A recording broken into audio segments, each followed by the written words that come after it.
All right, I see Director Wood. I see Director Jones. Excellent. If everybody is prepared, we will call to order the meeting of the Sacramento Metropolitan Fire District for Thursday, June 10th, 2021. Call to order, pledge the flag. Please excuse me, but I will not stand. If you would repeat after Director White, please. Pledge allegiance to the flag, of the United States of America, and to the republic for which it stands, one nation, under God, indivisible, with liberty and justice for all. Thank you all. Moving on to the Metro Cable announcement. Director Kelly, this is John Auburn. Can we start with a roll call? Oh. Yeah, we should make a roll call, make sure we have for the record, a quorum. I know we can see everybody, but for the purpose of the record. Thank you for reminding me. It's just not on the agenda, so I don't typically remember.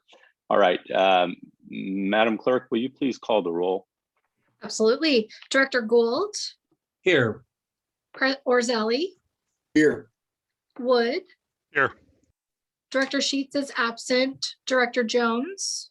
Here. White. Here. Clark. Here. Sailors. Here. And Kelly. Present. Perfect. We have a quorum. Thank you. All right, moving on to the Metro Cable announcement. And Mr. Lauber, thank you for the reminder on that. Metro Cable announcement, the open session meeting is videotaped for cablecast on Metro Cable 14. Replay on Sunday, June 13 at 4 p.m. and Monday, June 14 at 6 p.m. on Channel 14. Webcast at www.sacmetrocable.tv. Public opportunity to discuss matters of public interest within district jurisdiction, including items on or not on the agenda. Do we have any speakers? No one has contacted me ahead of time, but Art, can you please unmute everyone so they can speak if they so choose?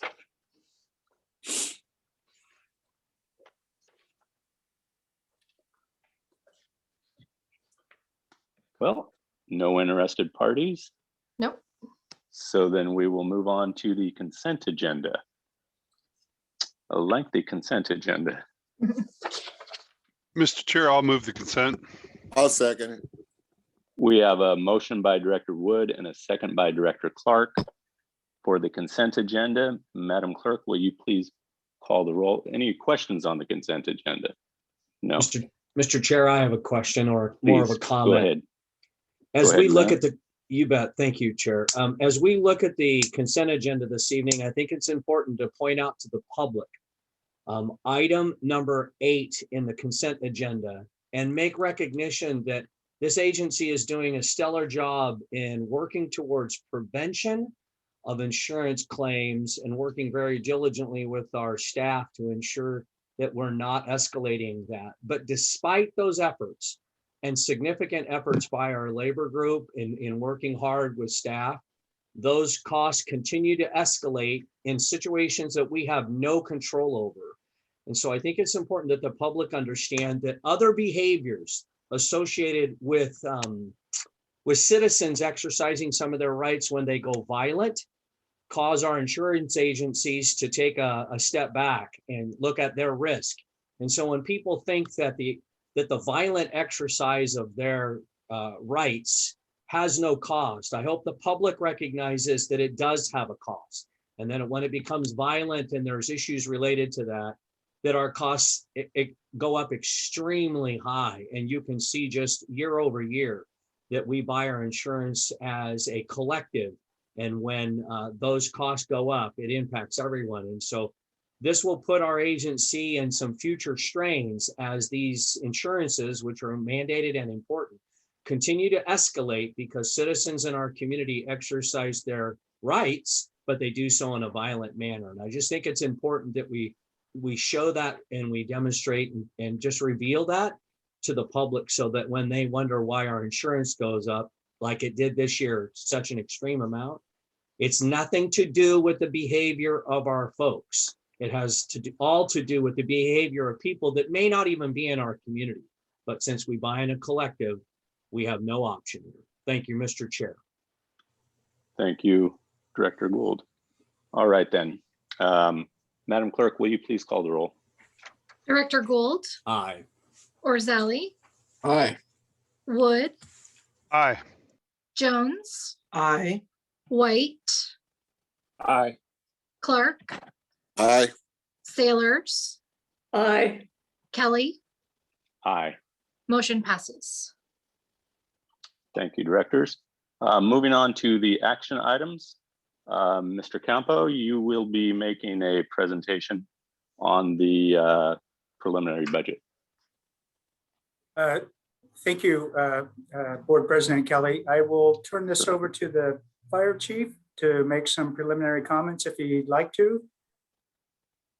Thank you, Ken. Tonight we have the preliminary budget. We presented the budget before the Finance Committee at our last meeting. As I said there, I feel very good about the budget as we move forward. We were able to maintain a lot of the 5-year goals. When we look at apparatus replacement, we look at what we've been able to do with buying SCBAs, being able to maintain our level of equipment and being able to build those into there. Spent a lot of time with Ken over the last few weeks going through those things, looking for opportunities. And so tonight, Ken, I'll turn it over to you to present the preliminary budget. Thank you, Chief. And again, President Kelly, members of the board, good evening. Thank you for the opportunity to present this preliminary budget for fiscal year 21-22. I will attempt to share my screen. And I think the host needs to enable my screen sharing. Here we go.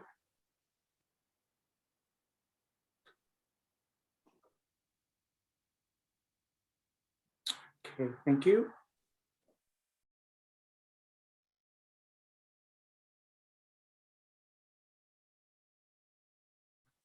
So as I mentioned, I will be presenting the budget this evening, but I have to give credit where credit is due.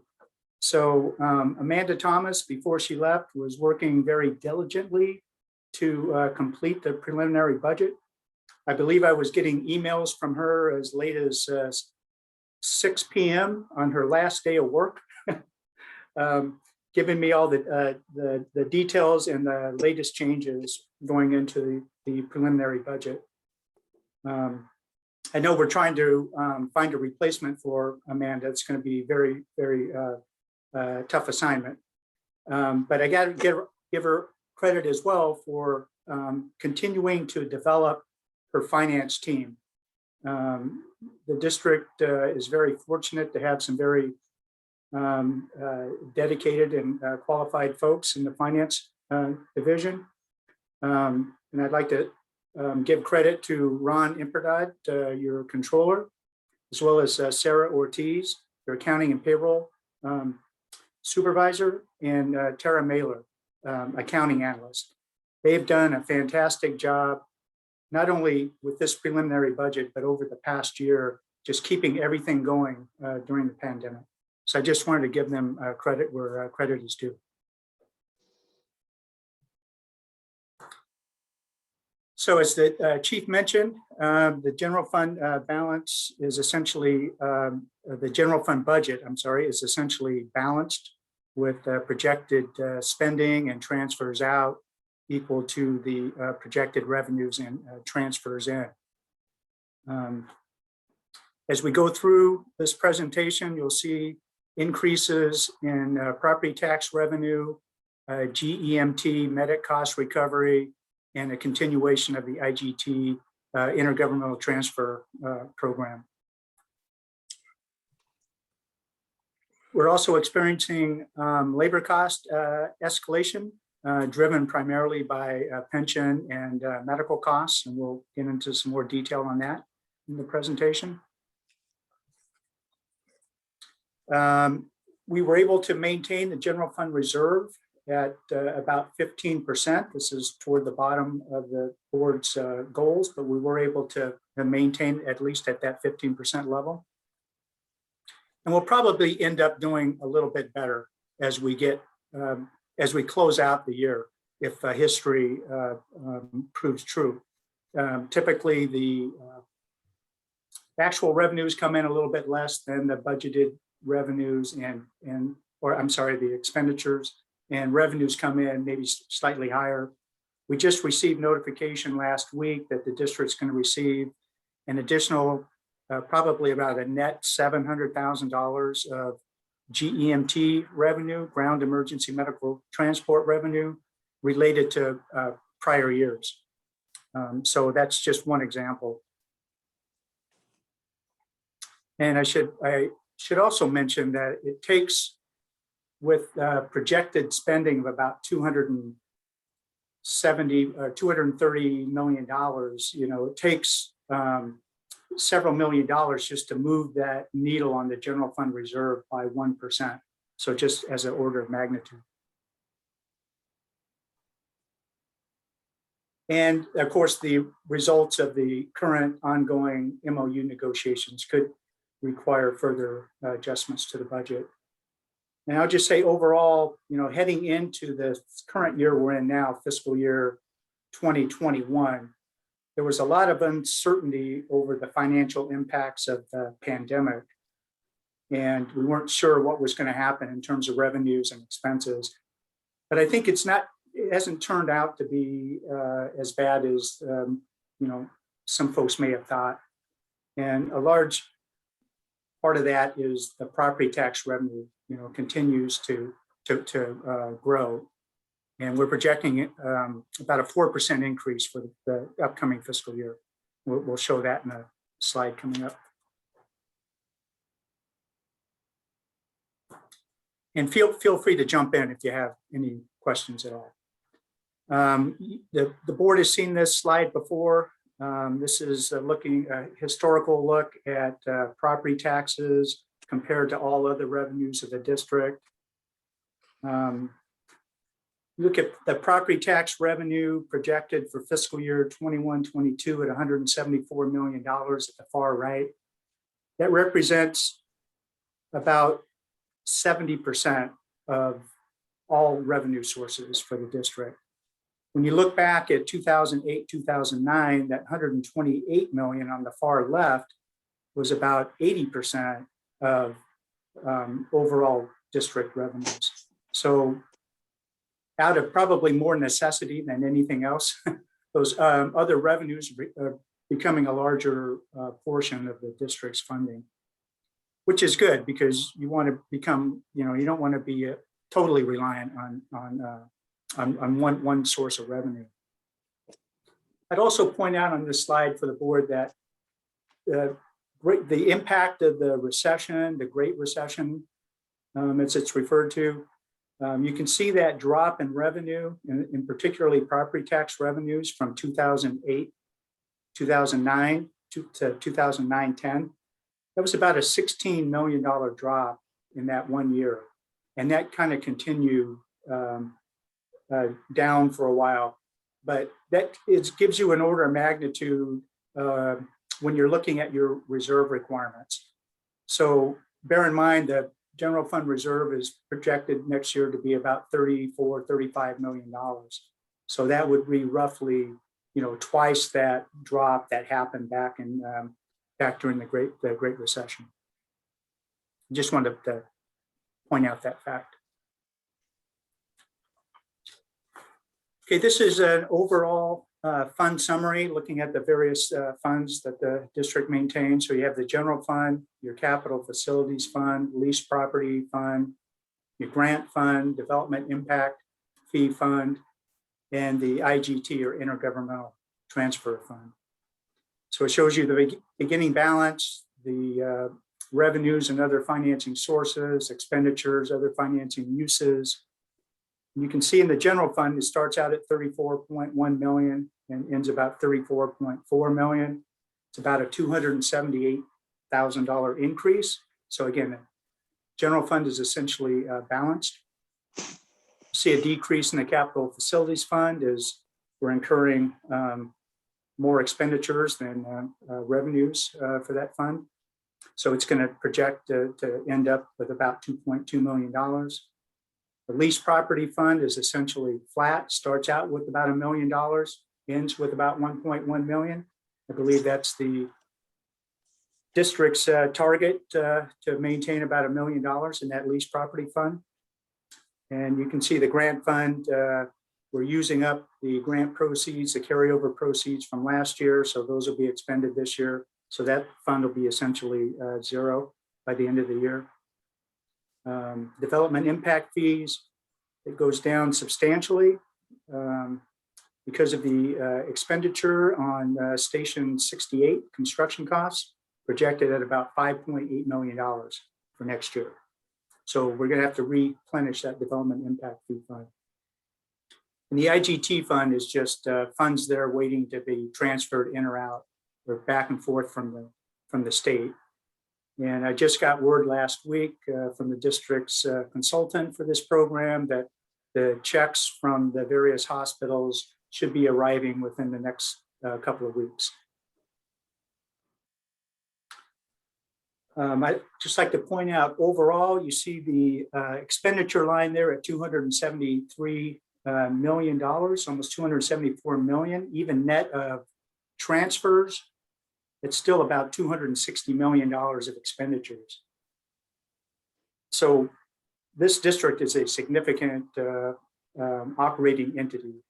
Requires significant administrative and financial oversight to keep this ship afloat and moving in the right direction. And a lot of credit goes to the board of directors for over the years putting in the appropriate administrative and fiscal policies that are needed to keep the district on a fiscally sustainable path as you move forward. So now we'll take a closer look at the general fund in terms of its activities for the year. So the first note is property taxes. The property taxes are the most significant operating source of operating funds for the district. Those are projected to go up about 4% and generate an additional $7 million for next fiscal year. Overall revenues about $238 million, about a $9 million increase, and we'll go into more details in subsequent slides here. Labor costs, I mentioned the labor cost escalation. Labor costs at $204 million projected for next year. It's about a $7.6 million increase. 6 million of that happens to be related to pension costs. I have a slide that covers that a little bit later. Overall expenditures, $240 million. So overall spending will be up about $10.3 million from the current year. You can see there's a $3 million operating deficit there between the revenues and expenditures. And that's made up by those transfers down at the bottom. So net transfers of about 3.3 million offset that operating deficit. So you end up with about that. There's that $278,000 overall increase in the general fund balance.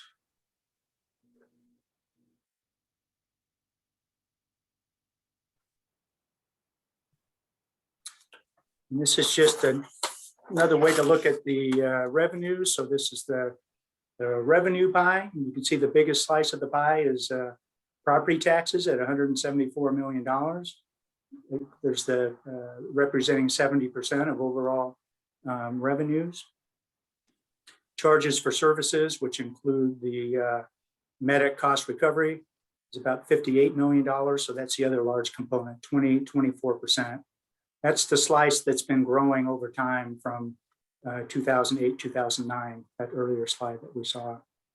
We have intergovernmental revenue of 4.1 million. It's pretty much the GEMT program. Operating transfers 9.4 million. That's the net IGT that we discussed. And then all the other revenues about 0.7%.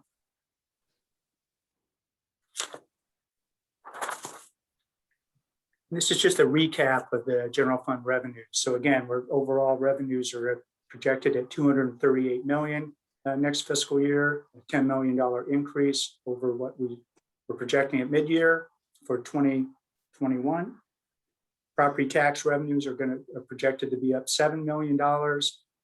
Medic cost recovery, 1.7 million. That's primarily representing a return to kind of pre-pandemic activity for the ambulance transports. And ground emergency medical transport revenue is projected to be about $3 million next year, which is a $2 million increase. And that's because there's been about a 3-year delay in receiving this GEMT revenue as the state goes through a new SPA or specific plan amendment related to this program. And that's important because that amendment, this latest amendment, would allow additional cost recovery for engine response to a EMS call. Right now, it's only the ambulance that the district receives those reimbursement for the costs associated with the ambulance. If this new SPA gets approved, the thinking is that's going to include the response for the engine and the paramedics on the engine as well. So that could be some additional revenue beyond what's currently programmed. And again, I mentioned the IGT revenue, the net transfer is about $9 million coming into the general fund for total financing sources of about 247 million. And that's added to the 238 million of revenue.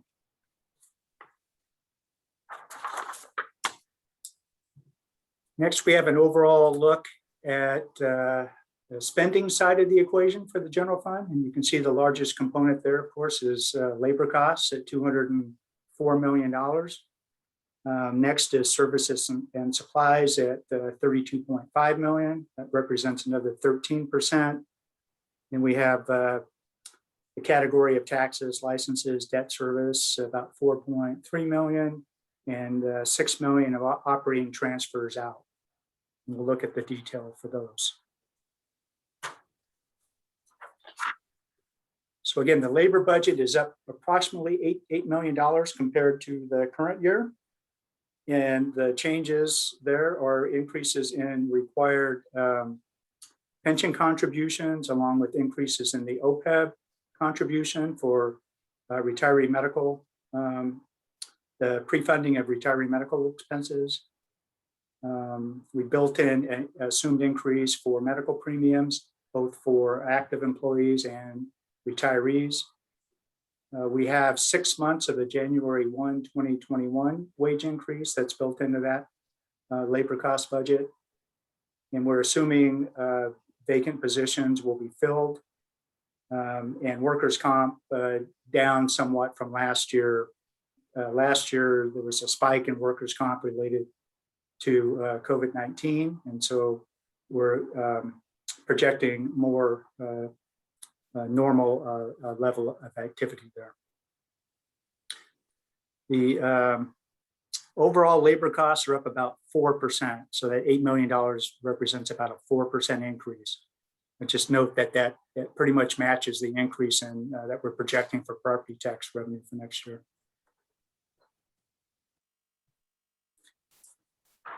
Okay, the services and supplies budget at about $33 million. This represents about a $3 million increase compared to the current year. Half of that relates to the increase in the premium for liability and property insurance. I think the board heard from your broker last meeting on the causes for that increase. We're projecting about a $600,000 increase in the Regional Fire and Emergency Communication Center contribution from the district. $300,000 increase for safety, clothing, supplies, and related services for the fire academy, upcoming fire academies. And about a $300,000 increase for GEMT administration. This is the statewide administration that the district receives reimbursement from those participating agencies. And the reason it's so high is because really represents 3 years worth of activity.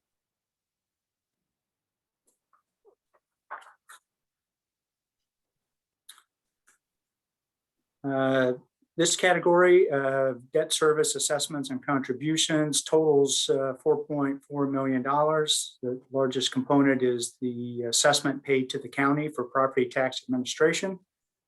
There's $1.7 million assessment paid to the state for the GEMT QAF program, the quality assurance fee. That again is offset by QAF reimbursement revenue. And then there's a small contribution from the general fund for debt service on the lease revenue bonds, about $300,000.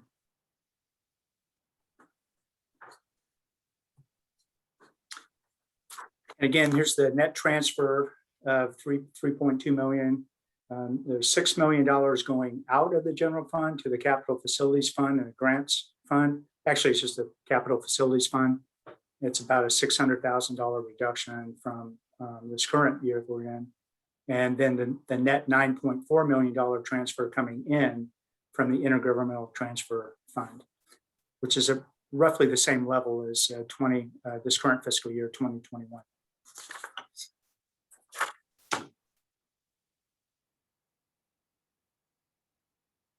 So this is a little more detailed look at the capital facilities fund. See projected spending of about $14.3 million. We'll get into that detail, but it's roughly $8.5 million on capital equipment and $5.8 million roughly for debt service.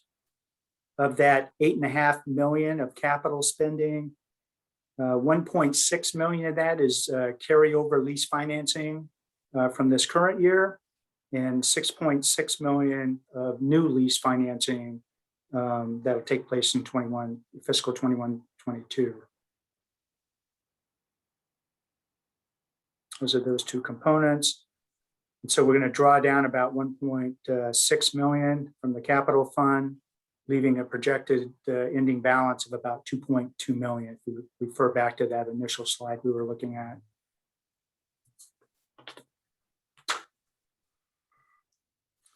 Looking at that capital expenditures, again, this fund is going to receive about $6 million from the general fund, primarily for debt service payments.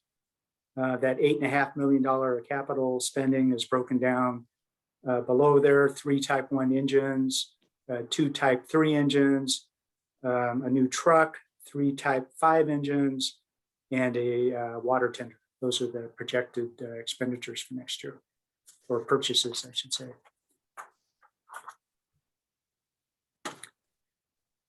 And just quickly, the grant fund, we're projecting about $1 million of new grant proceeds coming in, and $2 million of expenditures as we complete the open grants for the year.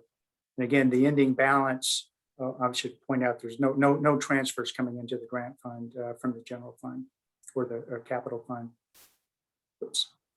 And so we're projecting pretty much a zero fund balance at the end of the year as we complete all the grants.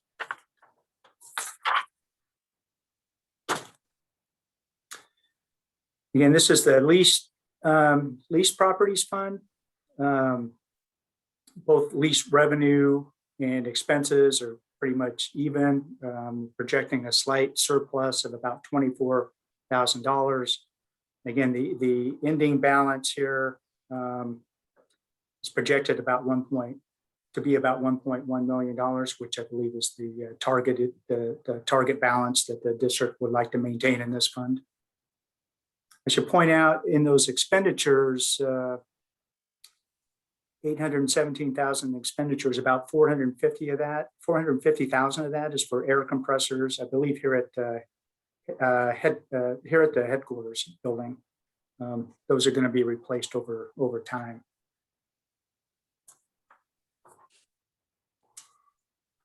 I know last meeting, Director Jones raised a question about debt service, I think in particular lease revenue bonds, but I wanted to provide just an overall summary of the debt payments that are budgeted for next year. You can see they total about 13.4 million there at the bottom right. About half of that is going for equipment leases and about half for pension bonds. And the lease revenue bonds, the total budget for lease revenue bonds is about $600,000 currently. Look at this next slide, which is looking at future debt payments going out through the term of the lease bonds in 2041. I'd like the dark brown area of those bars represent the pension obligation bond debt service. That goes away in 2026. And right now the debt service on that is, for back to that last slide, was about $7 million. So that's $7 million that becomes available after those bonds are extinguished in 2026. And as I mentioned, the lease revenue bonds go out to 2041. So those are the longest term debt that the district has. And I talked to some folks about, some underwriters about the opportunity to refinance those lease revenue bonds. Because really we're in a historic low in terms of interest rates. And it would be a shame to miss out on that. And so I know there's call protection on these bonds, so they can't be called before 2022. I believe they're call protected through May of 2022, but they can actually be refunded three months prior to that. So the February 2022 timeframe. So there were several options that we explored. One was looking at an advance refunding where you issue new debt now, put it in an escrow account, pay it off when you can first call those bonds. Unfortunately, that option was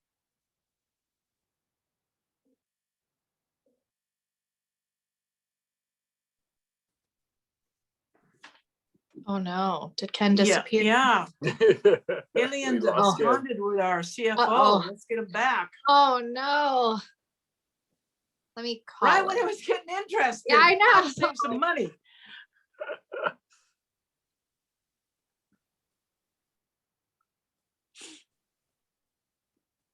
Greg, go ahead and just pick it up.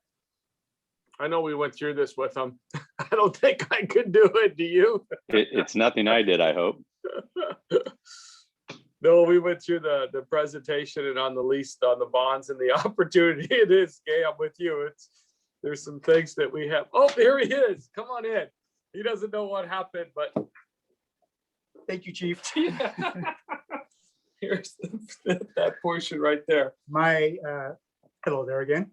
My laptop decided to go through a series of updates and restart itself. So I apologize for that. But what I was going to mention is that there's opportunity to refinance these lease revenue bonds. And we can do it now in what's called a forward rate lock, where we could actually lock in a rate today and accomplish the refinancing in February of 2022. And that would save the district about $115,000 a year through the end of the 2040 term. Would be about $2.2 million in savings over the term of the bonds, with a net present value savings of about $1.7 million. So I think it's would be worth looking at that option. And that actually concludes my presentation. A recommendation is to approve the budget resolutions A through G included in the board packet. And I'd be glad to answer any questions that the board might have. Do any board members have questions of Mr. Campo? And Mr. Campo, please accept my thanks for doing such a wonderful job presenting the preliminary budget. Yes, sir. Thank you. Directors, any questions? Please speak up. Thank you, Mr. Chair. This is Gay Jones. Ken, can you tell me, is it not worthwhile to do the pension obligation bonds in that same format that you mentioned, the lease revenue Thank bonds? you. That's an excellent question, Director Jones. The problem is it's such a short time frame from to 2026 that it probably wouldn't make a lot of sense to incur the cost involved in the refinancing. That's yeah, fine. I just wanted to double check on that. Yep. Thank you, Ken. Any other directors? Director White, I see your hand moving. Just a question of where are the rates at today that you believe we could lock into at a fixed rate? Again, excellent question. The current bonds are, I think, in excess of 5%, and the rate lock would be about 3.1%. That would be the all-in cost with cost of issuance and everything built in. And that's given, that's because you're essentially doing a 20-year term on these bonds. So I think 3.1% would be an excellent rate if we can lock that in. And Ken, did you project the overall savings would be 1.7 million or hundreds of thousands? I missed that. It'd be 2.1 million over the 20-year term. And when you bring that back to the present value savings is about 1.7%. So it's about a 23, represents about a 23% net savings. Does sound worth it. Yes, I think so. Any other directors? You're welcome. Seeing no other directors, Mr. Campo, thank you again very much. Chief, do you have anything to add?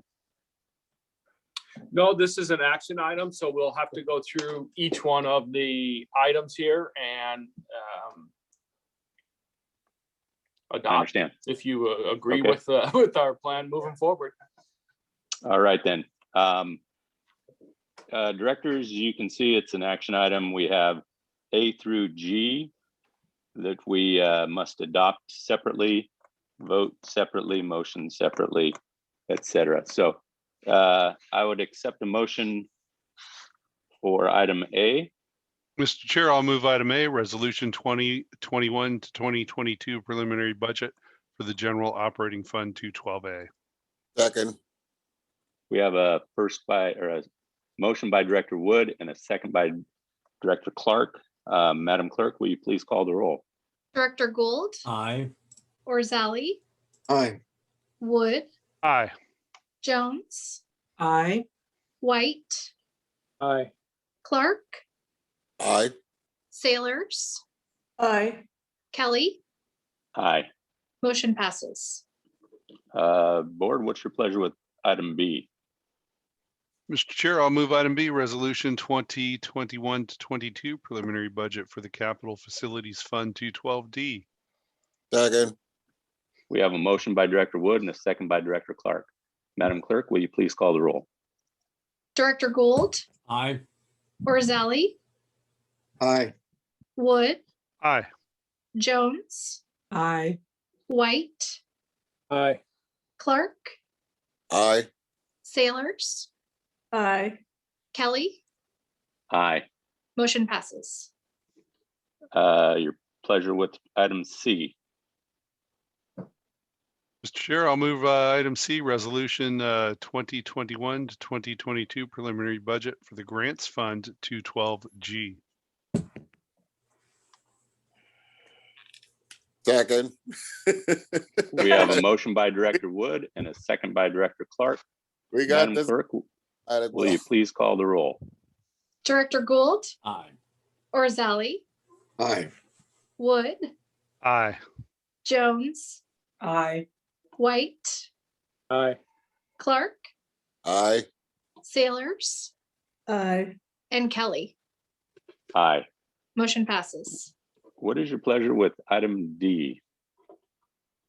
Mr. Chair, I'll move item D, resolution 2021 to 2022 preliminary budget for the Development Impact Fees Fund 212I.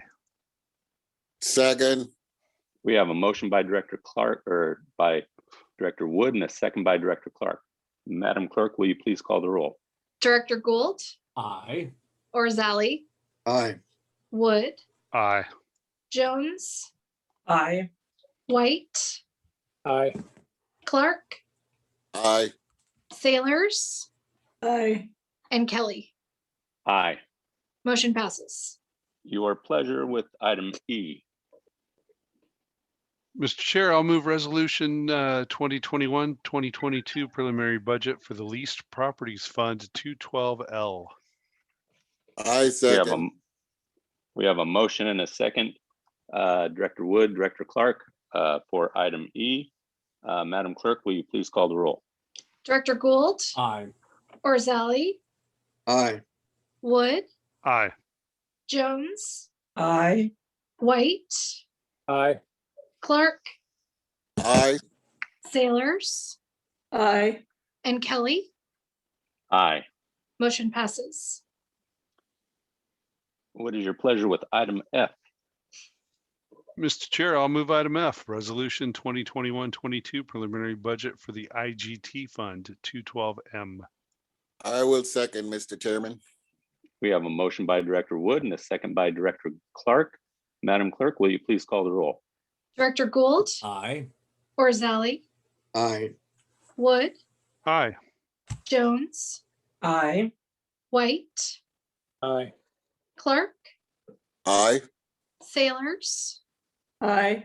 and Kelly. Aye. Motion passes. Last item, letter G. What is your pleasure? Mr. Chair, I'll move item G, resolution adopting a pay schedule for employees. I will second it. We have a motion by Director Wood and a second by Director Clark. Madam Clerk, will you please call the roll? Director Gould, Aye. Orzali, Aye. Wood, Aye. Jones, Aye. White, Aye. Clark, Aye. Sailors, Aye. and Kelly. Aye. Motion passes. Thank you for the help on that, Directors Wood and Director Clark. All right. Moving on to presentation items. Thank you, sir. Sorry about that. Fire Chief. And and Chief Counsel Lavra. Good evening, Presentation item one. directors. Myself, I'm just going to kind of go through a little bit on the California Fire and Rescue Training Authority. And then Council Lavra will maybe add in a few things here at the end. Tonight's discussion is on the notice that we received from Cal OES. Their notice is that they intend to withdraw from the Joint Powers Authority, or the JPA. In their letter, Cal OSHA feels that the current model for the training is no longer effective, or it is not efficient in their mind. Cal OSHA also will be moving their operations, and part of that has to do with the USAR program, along with some of the other training that they sponsor, to the California Specialized Training Institute, or CSTI. We had a meeting, and we'll talk a little bit more about the meeting on another report, but the JPA agreed to hire an independent outside counsel to develop a plan for dissolution for being able to move forward. Myself and Council Lavra have gone through and looked at a number of contracts that are involved, and then what is going to be the best position for the district being able to move forward. Other things that we need to be able to look at with the dissolution of the JPA is the people that are there and the employment of the people that are there, the timeline for being able to get that completed. There are things like a 7 years of record retention for anybody that has gone through and done training, and what do we do with those? Contracts that are in place, contracts with FEMA for some of the training that is done with the USAR program or the Urban Search and Rescue program. We are in a lease with them for the Gold Canal, and they did vote to, or we agreed to extend that for 1 year moving forward. And we're in a multi-year lease agreement for the Zinfandel property. As far as assets, we'll have to go through and have a plan for looking at all the assets and within the contracts on how to be able to divide those up for moving forward from there. So, well, I think that initially there were some thoughts from maybe the OES side that this would be a very quick thing. We are probably looking at up to a year, if not more, of time that it will take during that time to be able to move forward with the dissolution of the actual JPA over there. But as I said, the intent from the OES and the letter from the OES is that they are no longer wanting to be a partner in there. It does give us some options for being able to move forward from really what is the best for us in being able to move forward. I'll turn it over to Council Lavra. If John, you would like to add some comments for being able to move forward, or from there, yes. Okay, thank you, Chief Harms. Yeah, I reviewed the JPA agreement and the law that concerns the operation of the JPA and the withdrawal or dissolution of members from the JPA. Cal OES exercised an option under the agreement, which incidentally ends by its own terms in 2027, I believe, to withdraw. Once one member, there's three members of the JPA, Cal OES, Metro Fire, and the City of Sacramento.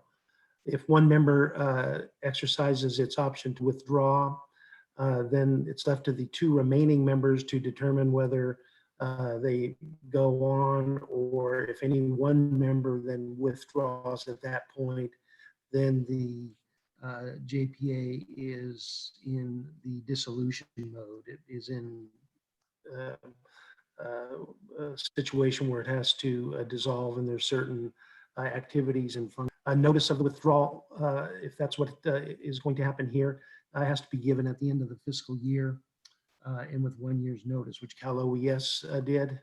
And so if that's the direction that Metro Fire is going to move, that portion of the JPA has to be complied with here prior to the end of the fiscal year, which is June 30th. Basically, what the law provides in a dissolution, it's not unlike dissolving a business entity.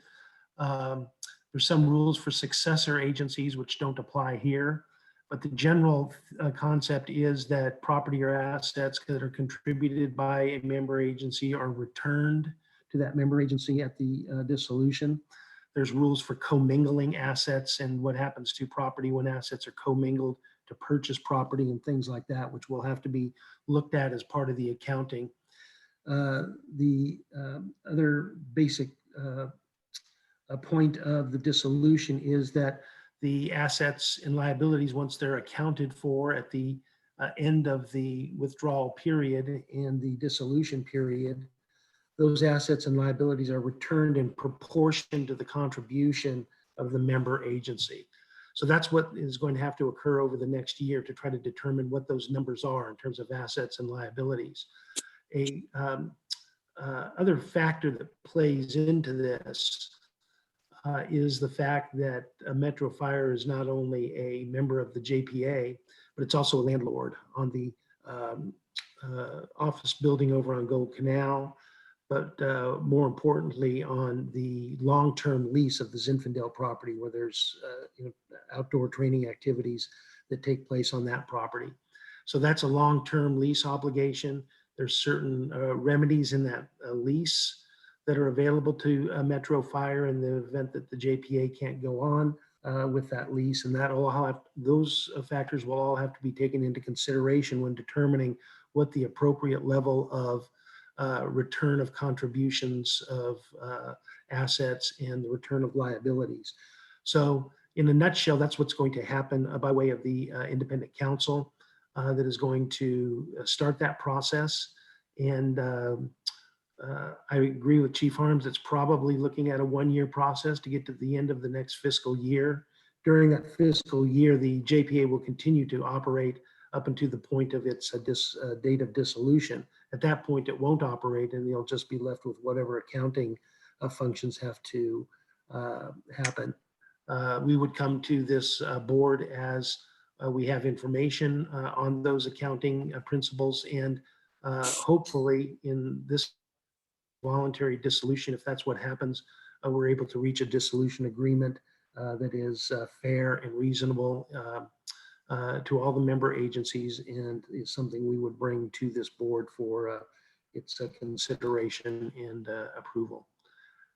So that's what I can say about it now in open session, but I will take any questions. That's all I have. Yes, thank you, Mr. Chair. I have a question for Council Lavra, please. Director Jones. Thank Please. you.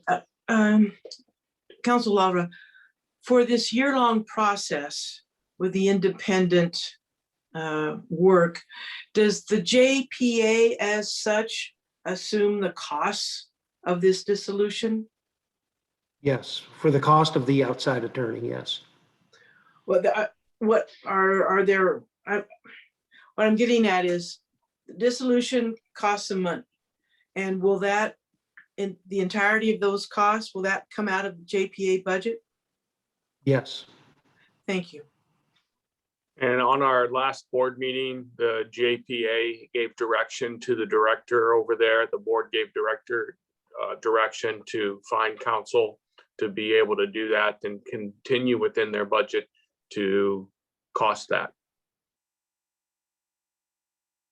Any other questions? No questions as a presentation item. Chief, are you looking for any direction here? Nope, it was just a presentation, and then we'll come back to the board as we need direction in the future. Thank It'll you. run its course. Yep. Okay, thank you. Moving on to reports. Under the president's report, I have nothing. Fire Chief?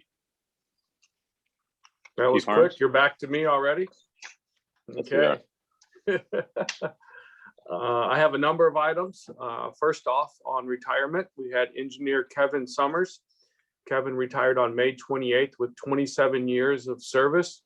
I think a lot of folks saw Kevin. Kevin was a cook across the district to many events, and boy, supported a lot of fundraising events across the district. Firefighter Craig Sweeney on May 28th was 17 years. And Supervising Inspector Michael Hambrick, effective June 2nd with 27 years. We wish them all well. It was nice to be able to meet with a few of the folks in person again, but that is 70 years of experience leaving the district there. So congratulations to each of them as they go forward. Promotions effective June 1st, Fire Inspector 2 Roman Cleats, promoted to supervising, actually as a fire inspector 2, and effective June 7th, Janae Smith promoted to supervising inspector. So a great job with Mike leaving. There's a new blood coming in right behind them. And so 2 great promotions as we move forward. Our paramedic students at ARC are doing just great. I had an opportunity to talk with some folks. They're doing well. One of the toughest parts of it is the cardiac unit, and they were able to finish up the cardiac unit, and now are starting their clinical times. I'm going to brag, but our folks from the fire side and our student from the single role academy are tops in the class as they move forward. They're balancing that home, work, and school life. But one of the things that was a comment back was the ability to go to class, and then go to work and then being able to apply it. And it was one of the folks that was out with them and saying that their opportunity to work with their student or with their firefighter and being able to apply it out there, the amount of questions and conversations and everything has been just tremendous. So they are doing very well and are moving forward in the program. I did a presentation last night to the South Placer Fire District. If there was any interest in the South Placer Fire District in some type of committee that we would work together to look at the future and if there was any opportunities, it was very poorly received. And there obviously was not support from Placer County individuals for Metro Fire. The board took no action for being able to move that forward. Yes, it was poorly received. So we'll move forward from there. Did some meetings with Homeland Security. We had a meeting on recruitment and diversity on the 8th. It was the executive staff, some HR folks, the local 522, and the district recruitment team.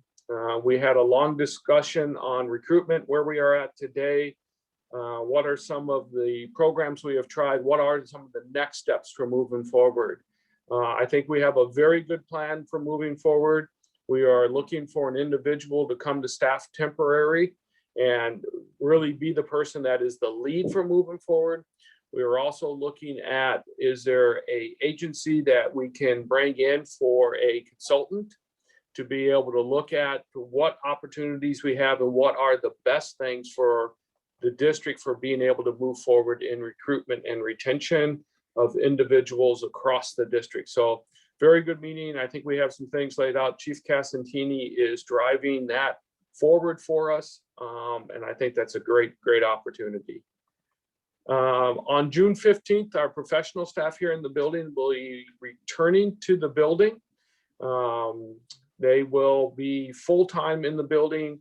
We have looked at some future telework, but we feel that it's very important right now is that we get back to stable ground of everybody back into the building, being able to work. Our managers do have the ability to work with people as we go through the transition to make sure that it's a smooth transition. Members will be able to use, there's still an 80-hour COVID bank of time along with their own time for whatever their reasons are that they need, along with FMLA and anything else for being able to move forward. But we look forward to everybody being back in the building on June 15th. And again, another little sign of a little bit of normal coming on. I guess we're going to have to figure out the mask rules seem to be changing about who can wear a mask and who can't wear a mask and stuff. So I think Chief Casantini is probably going to be at the top of the stairs with the day of on June 15th on what exactly is going to be our goal for wearing masks as we move forward. That ends my report, and I'll turn it over to Chief Mitchell for the operations report. All right, thanks, Chief. Go ahead and take a drink of water now. You have a little break time. Good evening, President Kelly, directors. From operations, a few items as far as EMS goes. I just wanted to highlight tonight a couple of the areas from response information. There's 5 key areas really where our crews can make a really positive impact in dealing with patient care out there by pre-alerting some of those definitive care facilities on what's coming into them. And so since our last meeting, we ran some information, Chief Law and EMS folks, through our CQI module and identified a number of statistics that I wanted to pass on tonight. So since our last meeting, we've had 32 cardiac arrests.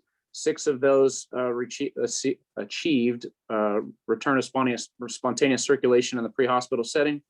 We've had 12 STEMI alerts, which means patients who had a 12-lead EKG indicating a STEMI.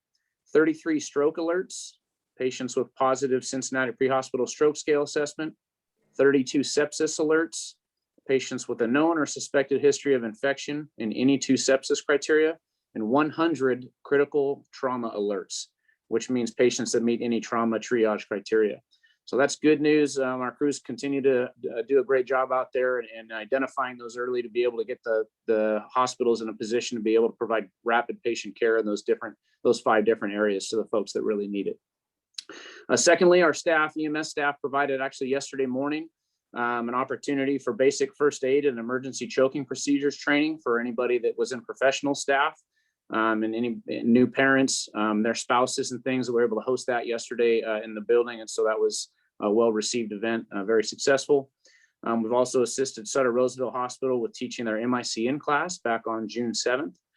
And then finally from EMS, our SRP 21-1 recruits have completed all their academy. One of those recruits is going to do an extension in their training time, and 4 of them actually will be able to count as staffing on June 14th. So that's good news there with the SRP program. From special operations and specifically air operations, they're out there every day since the 15th of May, staffed on a daily basis, doing a good job. But we did have a call recently on June 3rd that I wanted to highlight for everybody because it was, as far as the number of extractions they did, it was a record for the program. So back on June 3rd, we got a request for service out of El Dorado County near the community of Pollock Pines with a injured worker down in a remote canyon and a co-worker that was there next to him. And we were able, due to our availability and the life threat, to approve the mission. And our copter crew flew up there. They did a great job. They had 4 total hoists. 2 of those hoists were one was for the victim, or one was for the victim's co-worker. And then the firefighters from El Dorado County Fire that had hiked in, we actually hoisted 2 of them out as well to be able to get them out and back to the Pacific Heli spot up by Fresh Pond near Highway 50, if you're familiar with that area, to an area where we can get that victim transported to definitive care and get treatment. So it's a record, if you will, for our program to do 4 hoists in one mission, but it goes to our professionalism in our air operations program and what a great job they do day in and day out. And I will also note, as I noted in the past, that was the flight crew that had the first for Metro, being the full Metro trained flight crew from the pilot all the way to the rescuer. That was also the same crew, Captain Bryce Mitchell, Captain James Doyle, firefighter Nick Covington. So really, really a positive there from our air operations. Some statistics since our last meeting: we've had 4,141 calls. We've had 23 total structure or building fires. Busiest engine company is going to be Engine 53, 248 calls, or just over 17 and a half calls a day. And then our busiest ambulance was Medic 224 with 199. And then on the staffing front, we're continuing to work closely with 522 on staffing. The members out there have stepped up in a great way, and they've been integral in our success of being able to remain fully staffed over the last few weeks. So that's great news there. And then finally, we did host our battalion chiefs exam last week. I'd like to say congratulations going out to Captain Matthew Cole, Captain Brian Barthel, Captain Christopher Vestal, Captain Brian Gonzalez, Captain Scott Perryman, and Captain Kim Fong on their successful completion of the battalion chiefs exam last week. And we do have 4 current openings, and so we'll be looking forward to what that brings here in the near future.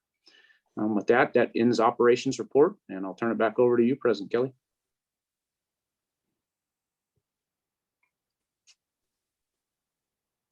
Thank you to Chief Mitchell.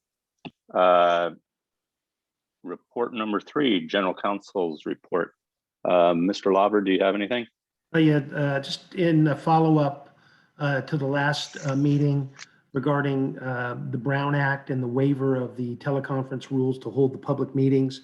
We received a letter from the governor's office that indicated that the state of emergency, which allows these meetings to be held the way we're doing it now by Zoom, will remain in effect under that state of emergency order post June 15th. And order to give the agencies time to gear up to go back to in-person meetings. But for the time being, we're able to still conduct these meetings under the waiver of the Brown rules. And I'll keep the Director, President Kelly, and the Chief apprised of further developments from the government's office on that. But for now, we're able to continue status quo. Thank you. That's all I have. Thank you, Mr. Labra. Any questions on that matter? Seeing none, we'll move on to Firefighters Local 522. Mr. McGoldrick, are you with us? I am. Good evening, President Kelly and directors. Not any new information tonight, but congratulations to the retirees. Congratulations to the battalion chiefs candidates who passed the exam process. We are continuing to work through the adjustments in the staffing plan. I can tell you on behalf of the membership, it is important to fully staff our stations. I think we're going to struggle with this issue for quite some time. The only true remedy is additional recruiting, which it sounds like we're on the path to. We're willing to assist any way we can. And that's all I have for tonight. Thank you. Thank you, sir. Moving on to committee and delegate reports. Executive committee, we've got nothing to report. Communications Center, JPA, Deputy Chief Wagaman. Thank you, President Kelly. Good evening, directors and Chief Harms. The dispatch board last met on June 8th. During that meeting, we had a few action items, and they were as follows. We approved unanimously the first amendment to our fire service medical director contract. And this is a contract that we have with Dr. Mackey. We extended his contract for 6 months, so July through the end of this year. The next item was a quote we received from Peraton, which is our CAD vendor, and they'll be working on an interface for us for a new software program called Live Mom. It's a Deccan product. So this is a part of a software solution that we're going to use to manage move-ups, management of not only fire apparatuses, but ambulances throughout the Sacramento region. So it's going to be a great tool for our dispatchers on the dispatch floor. And lastly, we approved our final budget for fiscal year 21-22. I have to thank Chief Bailey and Deputy Chief House for the extensive work that they did on this budget. They started the budgetary process. Actually, I started it there back in November of last year, just to make sure that all 4 core agencies had all of the information that they needed to in order to walk into their preliminary budget process. That concludes my report, unless you have any questions for me. Are there any questions of Deputy Chief Wagaman? Director White, I've got Director White, go ahead. When do you anticipate going live with Live Mom, the the medic move up, the Deccan product? So it's going to be a two-phase project. One is we have to get the interface built first. The second component of that is actually the delivery of the software, then getting the two to work together. So the interface that they're going to be building is going to be working with our new CAD software, not the current software. We didn't want to have to purchase 2 interfaces. At this point, we're trying really hard to get our new CAD system up and running by the end of the year. So our hope is that we have this interface done as well, and we will see not only new CAD, but a Live Mom product around the same time as go live. That's the goal. Thank you. I appreciate it. Having viewed it, I think it will be a valuable tool, and I'm glad to see we're moving in that direction. Thank you. All right. Okay, then. Moving on to item C, the California Fire Rescue Training JPA. Chief Harms, I feel like you've already done this. Oh, we had another meeting over there on June 8th. A large portion of our meeting was with staff and with the announcement of moving forward and the letter from OES on dissolution. We spent a lot of time talking about where we were at. A lot of it was still things to be planned, but being able to have very open discussions with the staff that's over there. We extended the Gold Canal lease for 1 year. Some discussions on COVID precautions, students being back into the area there, the fiscal year and the wrap up of classes that were offered, USAR training moving forward. And the last thing we did there also was approve the preliminary budget for the next fiscal year. That ends my report. Well, thank you very much. Moving on to item D, Director Orzali, you have a report for the Finance and Audit Committee. Yes, the Finance and Audit Committee has not met. Our next meeting is scheduled for the 24th of June. And that concludes my report. All right, moving on to the Policy Committee. Director Gould. No report. No report. All right, shall we roll through board member questions and comments at this time before we go to closed session? What's your preference? Let the people go home. Let the people go home. All right, then we'll work through board member questions and comments. I'll start with Director Gould. Thank you, Mr. Chair. I have no comments, so the people can go home. All right, Director Orzali. I just want to thank Mr. Campos for stepping in and doing the great job that he's done. It's truly appreciated. And so with that, no further report. Excellent. I echo your sentiments, Director Orzali. Moving on to Director White. I'd just like to take a minute and congratulate Sac County, even through COVID, keeping the Guns and Hoses football game alive this year with a flag football contest.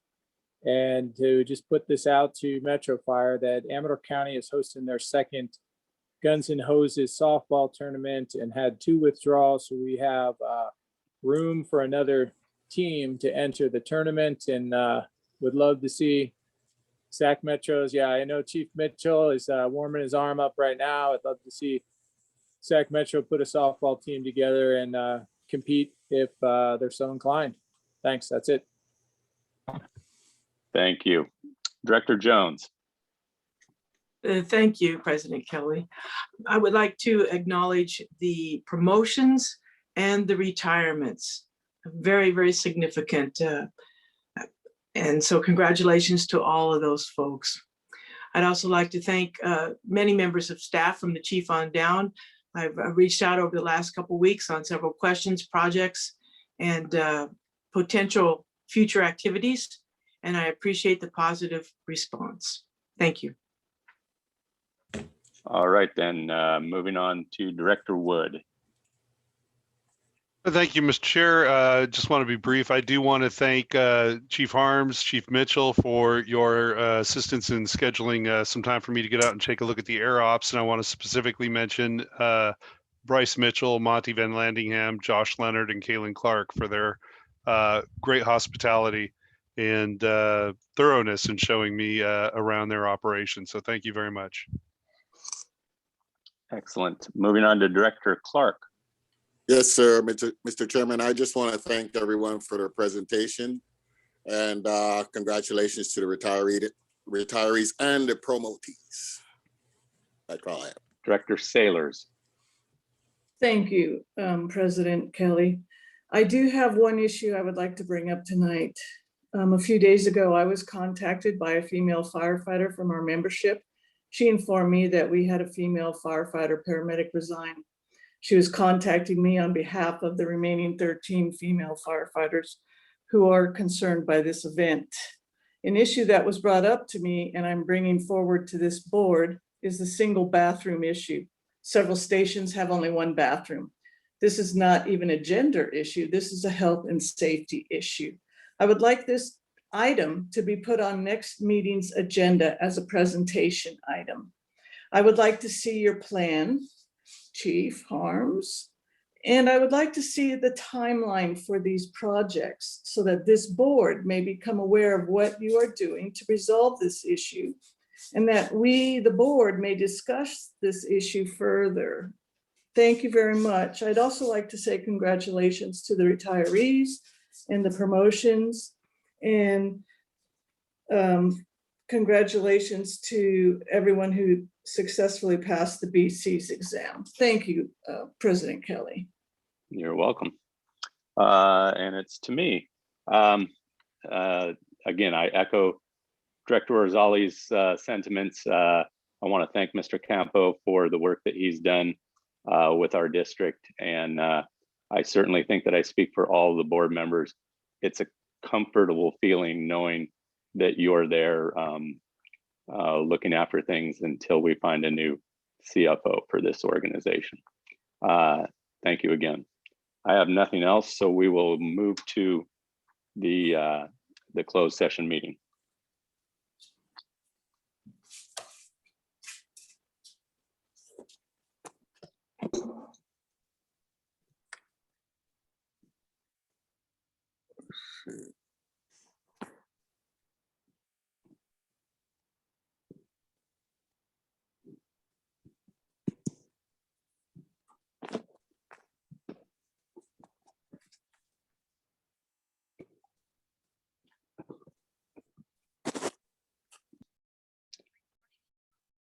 Okay.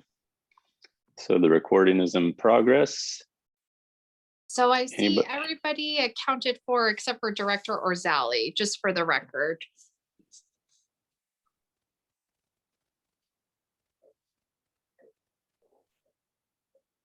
All right then. With the hope that he will join us soon, Yep. let's go ahead and have Mr. Lauber report out. Thank you, President Kelly. The board met in closed session for conference with legal counsel for the litigation identified in the closed session agenda. No reportable action was taken. Thank you. Thank you, Mr. Labra. I hope that everybody enjoys a nice weekend. I'll hang out and see if Director Zali joins us and let him know that the rest of you have left, okay? Okay. Thank you, guys. Thank you. I'll for hang out for a everything. minute. Have a good weekend. Well, we have to let Michelle leave at some point as well. There he is. Miranda. Look at that. Good timing. Okay, Director Zali. Goodbye. Council Labra reported out Yeah, that we've got goodbye. no reportable action. Have a good weekend. Have a Yeah. good Night. week. Good night, everyone. Good night.